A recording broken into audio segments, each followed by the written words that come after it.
is up, y'all? It is me, Tasha C, and welcome to the Tasha C Show podcast. Shout out to my YouTube and podcast fam. Hugs and loves, support, and just positive vibe, positive anticipation, just positive, okay? Good things. And also, shout out to the people in advance. Sorry, y'all, that's my notification thing. This goes, I'm using my cell phone in order to make this podcast.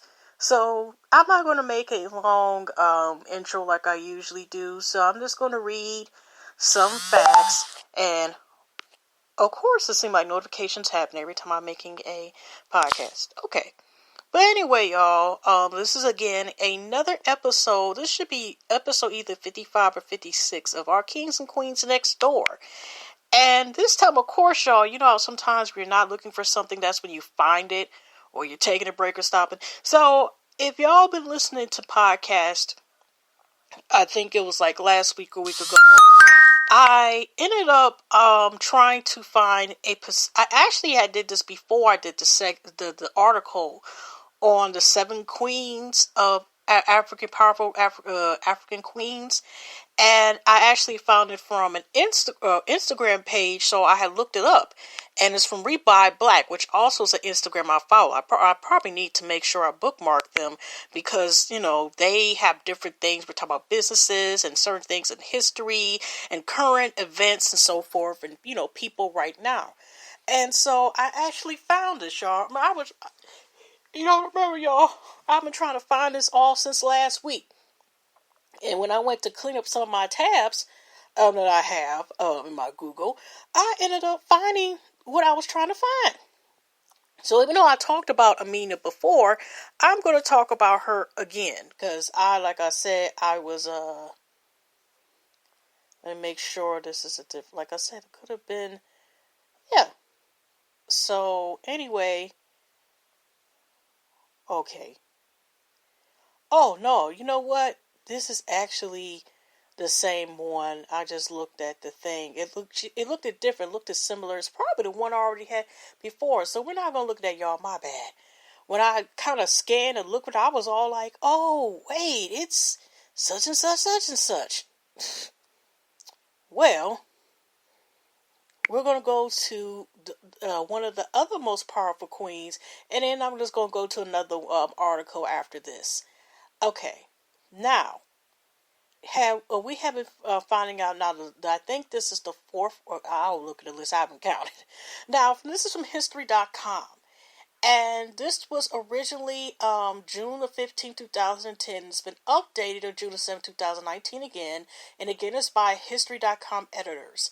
And of course, as a lot of us have heard about, the Queen Nefertiti, and that was one of the 7 powerful African queens. So let's get ready for me to try to do my best to pronounce words, because I like I said, I murder or Mike Myers, Jason some words, okay? Okay, here we go. One of the most mysterious and powerful women in ancient Egypt, Nefertiti was a queen alongside Pharaoh Akhenaten from 1353 to 1336 BC, and may have ruled the new kingdom outright after her husband's death.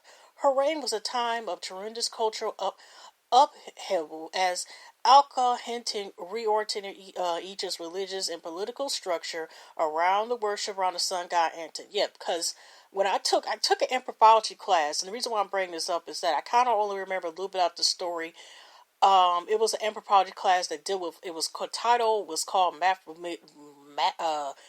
Myths, and Religions, or something like that, and it talked about different religions and cultures in that particular class. And some of the times we watched videos and stuff like that, and I remember they were talking about possibly finding the tomb of Nefertiti, and talking about, her husband, and talking about how Egyptians, worship several gods. But her husband, Anton, only wanted to worship only one God. And they didn't seem to have, they kind of seemed like they destroyed a lot of the artwork that had to do with the time of dealing with him, or to a certain point, Nefertiti. And they were showing, him, if they did have him pictures, a lot of times in a gross sense, he looked at, somehow he was kind of disfigured or something like that, or saying like kind of like that hiss of a woman. I'm like, okay, or something like that.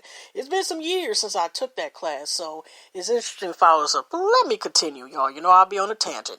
Nefertiti is best known for her painted sandstone bust, which was rediscovered in 1913 and became a global icon of feminine beauty and power. Unless you know if y'all remember a couple, what was it, last year or the year before last, how they whitewashed the bust? Nefertiti as queen. Nefertiti may have been the daughter of Ai, a top advisor who was going on to become pharaoh after King Tut's death in 1323 BC.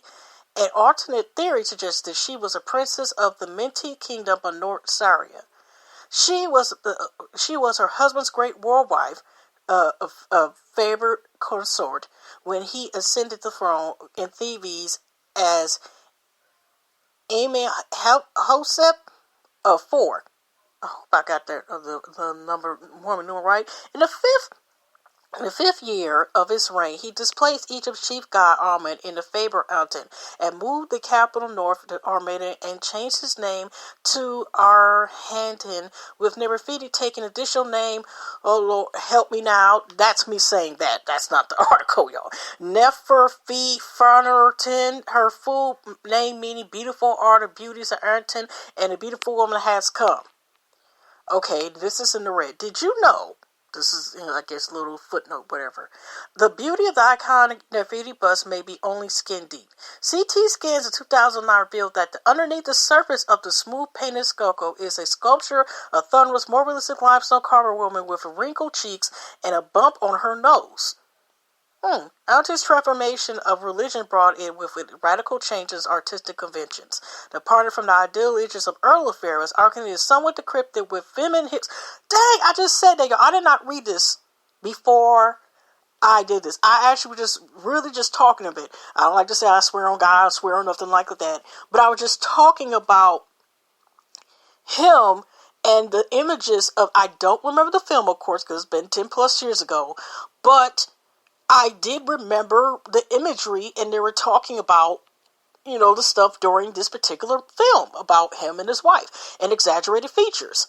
Early images in Nefertiti show a stereotypical young woman, but in later ones she was a near image of Architect. Her final descriptions revealed a regal but realistic figure. On the walls of tombs and temples built during Akhenaten reigns, Nefertiti is sleeping alongside her husband, frequently seen with no other Egyptian queen. In many cases, she's shown in positions of power and authority, leading worship of Arten, driving a chariot, or smiting an enemy. After Nefertiti gave birth to 6 daughters, okay, her husband began taking other wives, including his own sister, with whom he fathered the future King Tut. Nefertiti's third daughter, Akhenaten, would eventually become her half-brother's Tongue's queen. But they used to do that back to keep the bloodline. This is not sad. The first time I heard about this, when this incest okay, let's continue. Nefertiti is a possible ruler. Nefertiti disappears from the historical record around the 12th year of Akhenaten's 17-year reign. She may have died at that point, but it's possible she became her husband's official reign under the name Nefertiti. Akhenaten was followed as pharaoh by Sirtmi, who some historians suggest may have been another name for Nefertiti. This would not have been without precedent. In the 15th century BC, the female pharaoh Hatshepsut ruled in Egypt as disguised as a man with complete ceremonial false beard. I need to look at her and add on the next one because I forgot about her. Okay.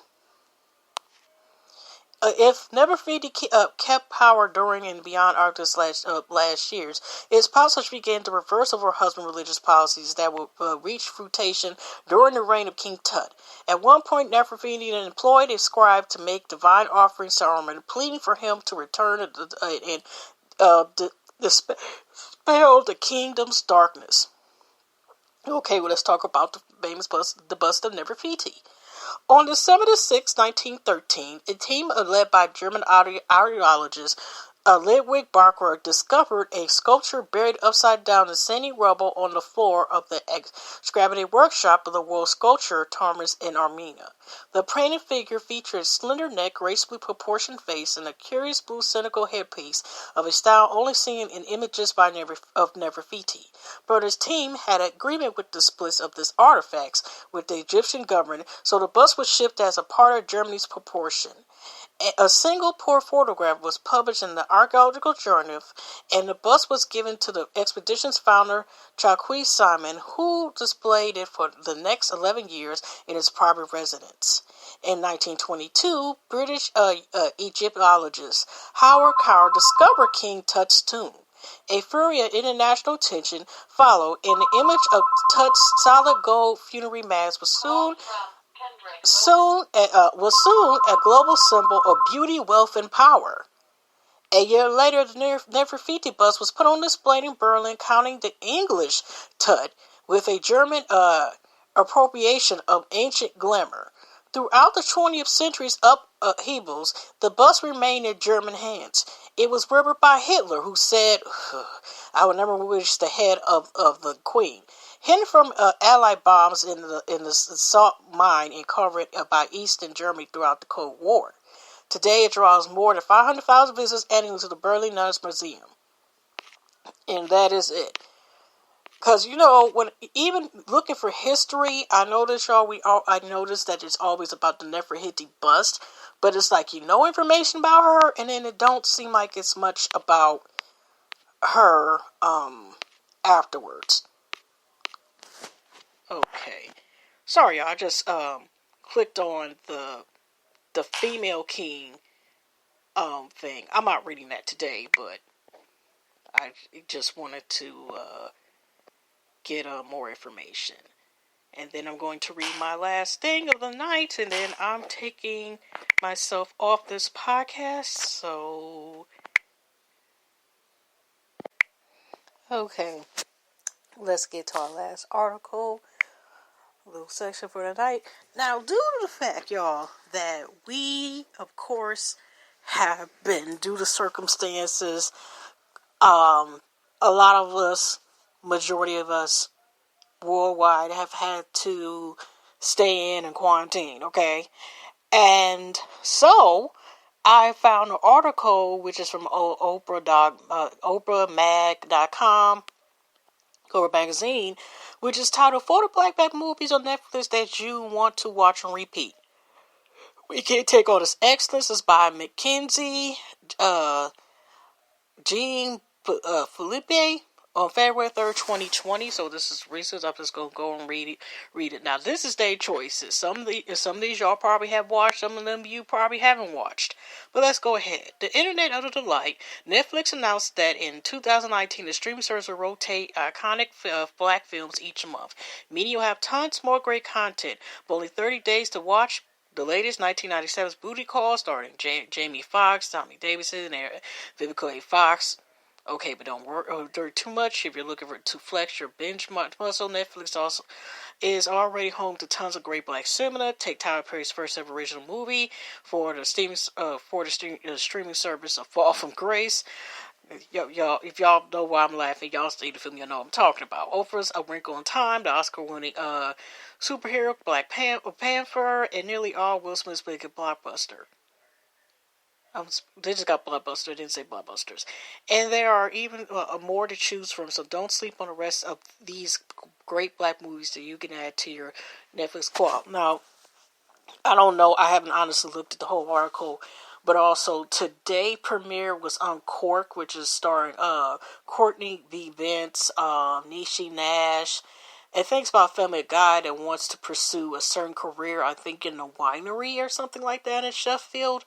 But it's also a black movie just premiered today. Like I already said again, it's a 4-part miniseries of the self-made C.J. Manawalker starring Octavia Spencer, Blair Underwood, Garrett Norris, and Tiffany Haddish.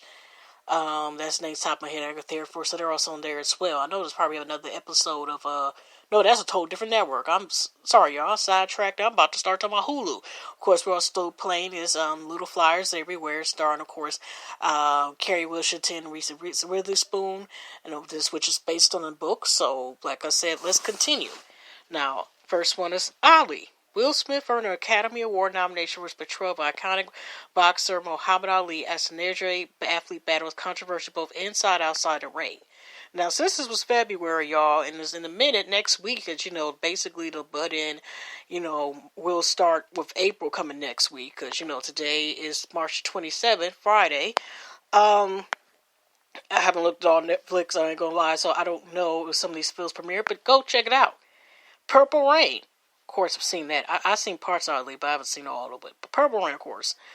Got so to the Purple Legend itself in the semi-autographical drama. Prince made his acting debut, portraying an up-and-coming Minneapolis rocker who must juggle a contentious home life, a blossom world, and the tensions within his band. Now, just to let y'all know, I don't know if it's on Netflix or not, and I couldn't even watch it. Maybe I have to try again. The sequel was called, that Prince created for this, was called Graffiti Bridge. I couldn't even take 10 minutes of it.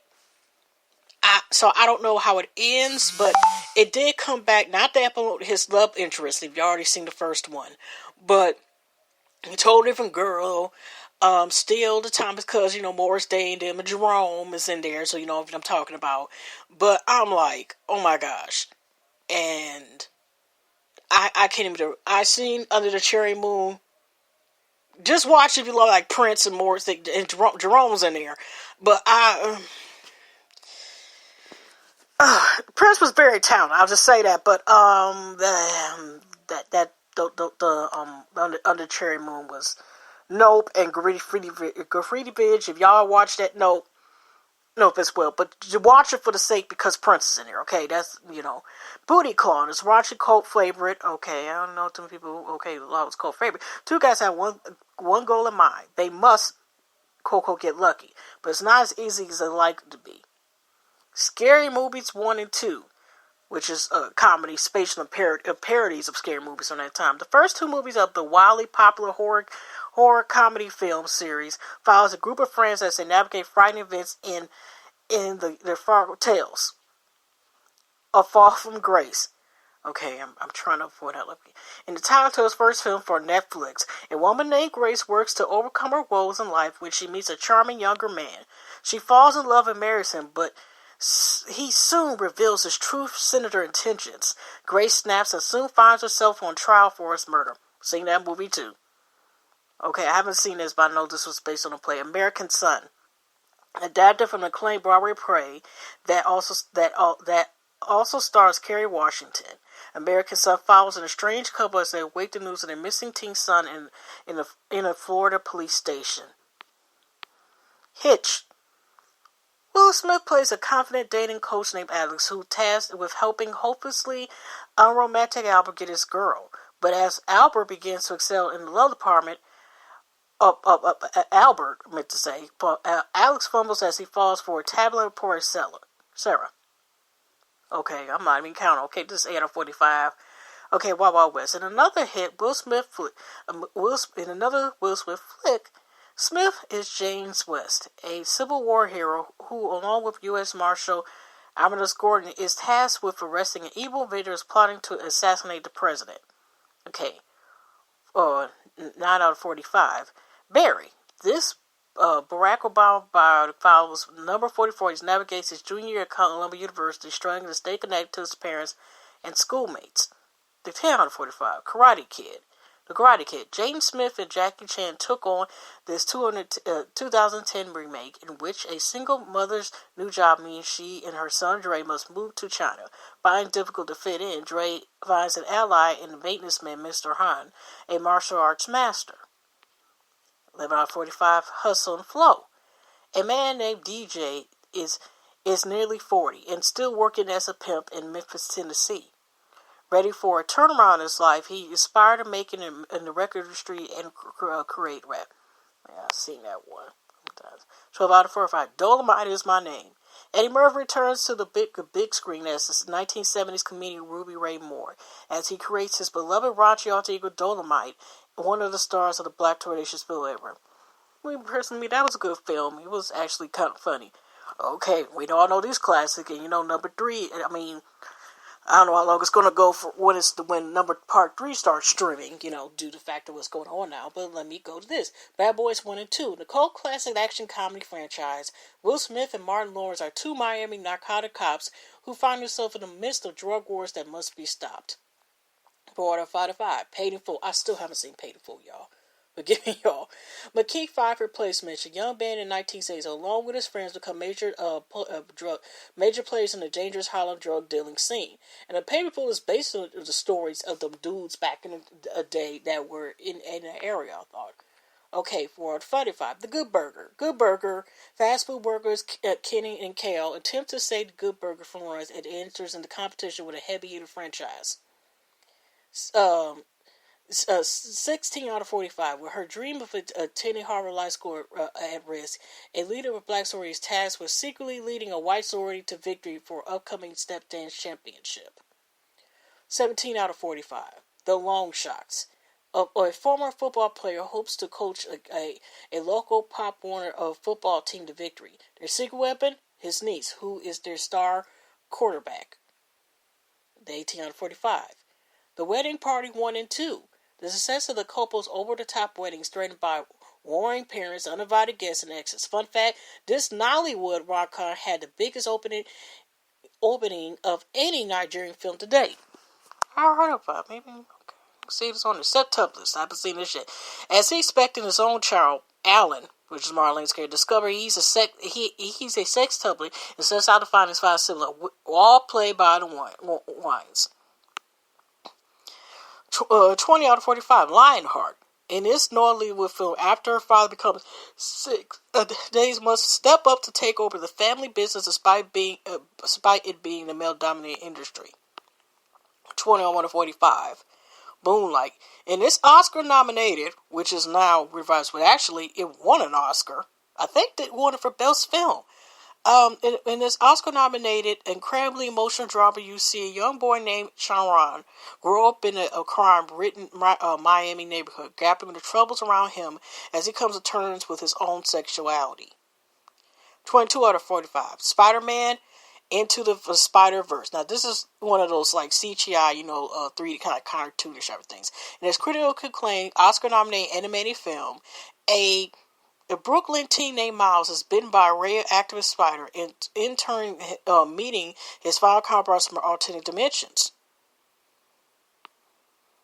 22 out of 45. The Black Godfather. This eye-opening documentary. You're let into the untold story of Clarence Avant, known as the Black Godfather, amongst Hollywood elite in the music industry and politics. You soon learn that his mentorship and connection is so powerful, he is fooling the likes of like Bill Withers, Bill Clinton, Barack Obama, Jim Brown, and P. Diddy, and that's just brushing the surface. Okay. For 24 out of 45, Beats.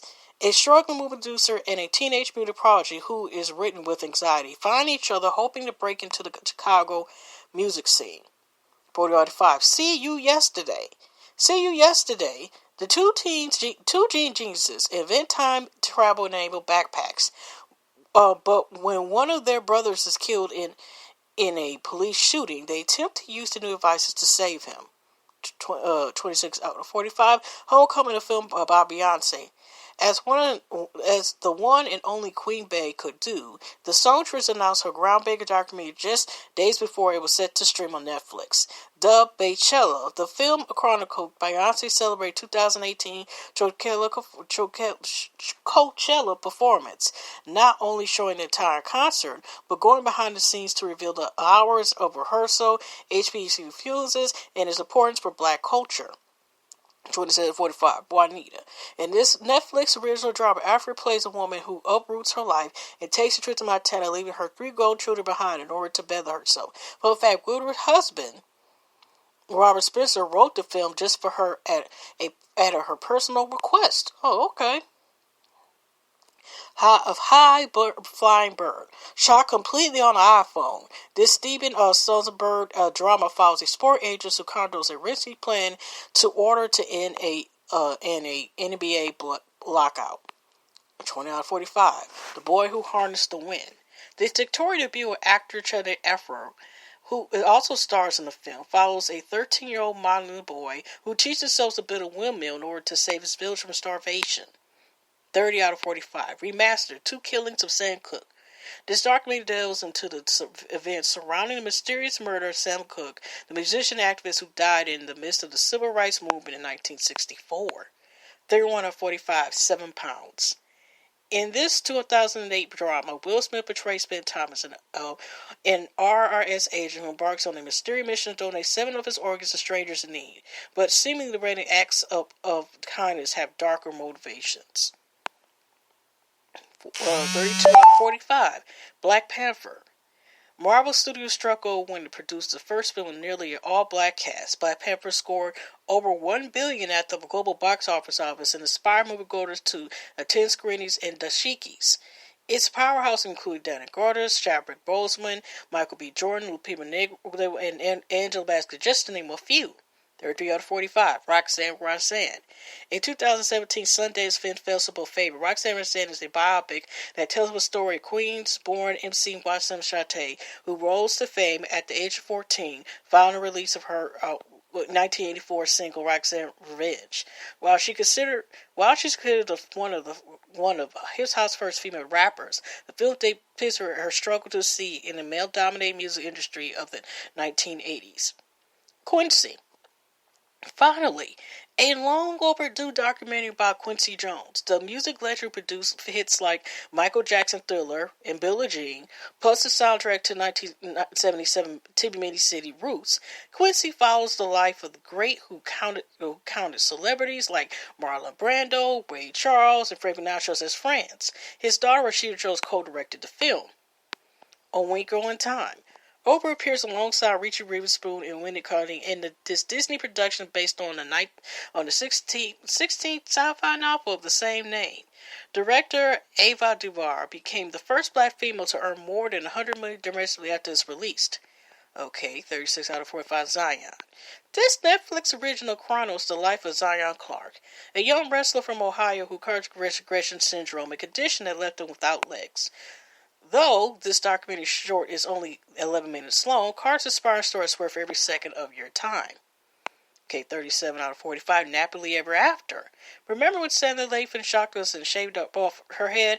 This movie is the reason why. It's based on a novel of the same name by Trissa R. Thomas, which is basically. There's also several sequels. I never got a chance to read the books or not as of yet, but there's a whole series like Happily Married and all this other stuff. There's a whole series of several books that follows as well. Okay, but okay. Besides the same name about your time, the film follows the story of a woman who has it all. The perfect house, boyfriend, and job, but decides to carve her hair after her life begins to crumble. Her drastic move ultimately leads to live your best life moment that Oprah would be proud of. 36 to 48. First Match. First Match is about a teenage girl who grows up in Brooklyn Brownsville foster care system. She joins the boys' wrestling team in an effort to get the attention of her father, an ex-prisoner who was a star wrestler at her age. Okay, 39 to 45. The Beast of No Nation. This is based on a novel too, but this book, I think. This 2015 war drama earned Idris Elba a STAG Award for his portrayal of a vicious West African warlord who takes a young boy under his wing, recruiting him into an army of child soldiers. 40 out of 45. She's Got a Habit, of rom-com from 1986. She's Got a Habit is referred to as the first Spike Lee joint, launching an iconic director's decade-spanning career. The film follows the love life of leading lady Lola Darling as she suddenly juggles 3 men from the comfort of her scarce loving bed. In 2017, Lee premiered a Netflix remake which was met with mixed reviews and got canceled after last season. So y'all, there's only been 2 seasons of She Gotta Have It, the series, which was also on Netflix. So, and I it's sadly could see the way, especially last season was going. Sadly, I don't know if it'll get picked up for another season or not, but it came out last year, and I'm just giving it real because I did see both seasons of the series. Okay, 13th. Ava DeVry holds nothing back in his eye-open documentary about the institutionalized racism in the United States, which focused on the disproportionate placement of African Americans in prison. Along with a slew of activists and scholars, featured contributors include Van Jones, Cory Booker, and Angela Davis. Were 2 out of 5. Burning Sands, directed by Gerard Murray, a member of the Omega Phi fraternity. Burning Sands takes a controversial look at the intense hazing practice of Black Greek organizations. After 2011 hazing death of Florida's A&M Robert Chapman, McMurray made the drama serve as a call for pledging of process reform. 43 out of 45. Paris is Burning. In all of its bedazzled, heart-pumping glory, Paris is Burning is a documentary that showcases the drag ball culture of the 1980s New York City. The film follows the most celebrated queens as they vogue their way through the competition in the midst of the age epidemic. Now, people of color in the LGBTQ community offer reference to leading ladies such as late Pepper LaBeija. I'm saying the name correct. Been so long. In Netflix's first movie musical, Bubblegum's Makita Carr stars opposite leading man Isaac Kenny as a single mom falls in love with a man who is newly released from prison. The pair sing their way through angelic and soulful melodies as they make their way across North London. Now 45, this last one. The Holiday Calendar. Kat Grant plays a struggling photographer who does not have the best luck until she acquires an old advent calendar that can predict the future. Just in time for the holidays, guess you get over the start. She finds a cute love interest played by Star's Quincy Brown. And that is it, y'all. I am done. Hugs and loves. I will see y'all in the next one. Yeah, this is a little bit longer than usual, y'all. Usually I only do these about 20 minutes. But anyway, y'all, hugs and loves, and I'll see y'all. God bless. Positive vibes, but stay safe. And I will see y'all in the next podcast. Take care. Hugs and loves, prayers.